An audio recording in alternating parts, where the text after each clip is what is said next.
আসসালামাইকুম দর্শক, আমি আজকে আপনাদের দেখাবো কাঁঠালের বিচি দিয়ে চিংড়ি ডাঁটার চচ্চড়ি। জিনিসটা সাধারণ কিন্তু খেতে আপনাদের ভালো লাগবে। চলুন তাহলে শুরু করা যাক।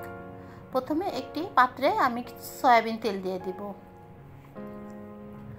তারপরে দিয়ে দিব দুটো তেজপাতা। আমি 3টা পেঁয়াজ ব্লেন্ডার করে নিয়েছি, সেই পেঁয়াজ বাটাটা আমি দিয়ে দিব। আমি ততক্ষণ কষাবো যতক্ষণ পেঁয়াজের থেকে তার কাঁচা গন্ধটা না যাবে।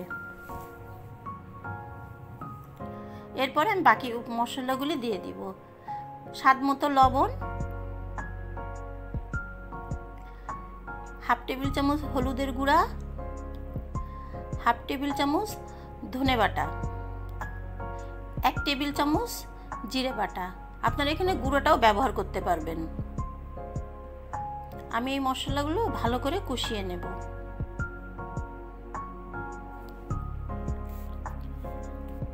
এরপরে দিয়ে দিব স্বাদ অনুযায়ী ঝালের গুঁড়ো।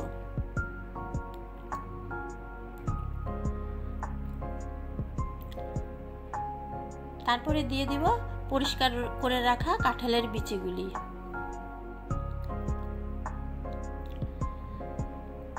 আমি কাঁঠালের বিচিটা ভালো করে মশলার সাথে কষিয়ে নেব।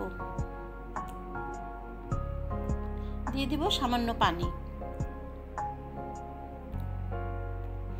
এখন আমি একটা ঢাকনা দিয়ে ঢেকে রাখবো। আমার কাঁঠালের বিচিগুলো সিদ্ধ হয়ে গেছে। এখন আমি দিয়ে দেব আমি কেটে রাখা ডাটাগুলি আমি মাঝখান থেকে ফেলে নিয়েছি। আপনারাও ওরকমভাবে ফেলে নেবেন, তাহলে ভিতরে মশলাটা খুব ভালোভাবে ঢুকবে।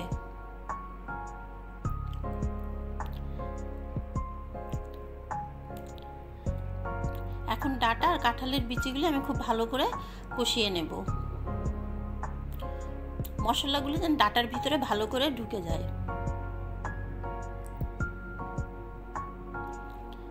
এরপরে দিয়ে দিব সামান্য পানি।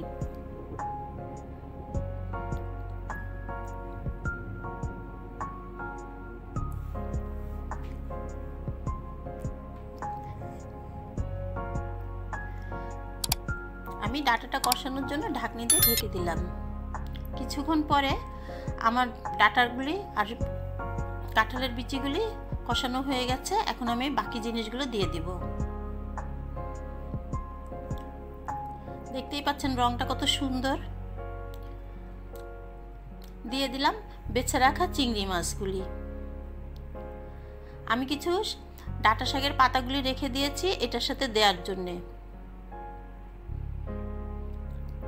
এখন আমি ঢাকনি দিয়ে ঢেকে রাখবো। তার আগে সামান্য একটু পানি দিব।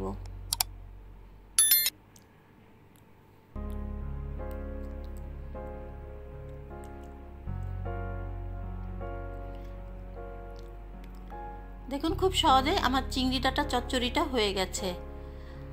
আপনারা অবশ্যই ট্রাই করবেন। আমার চ্যানেলটা সাবস্ক্রাইব করতে ভুলবেন না।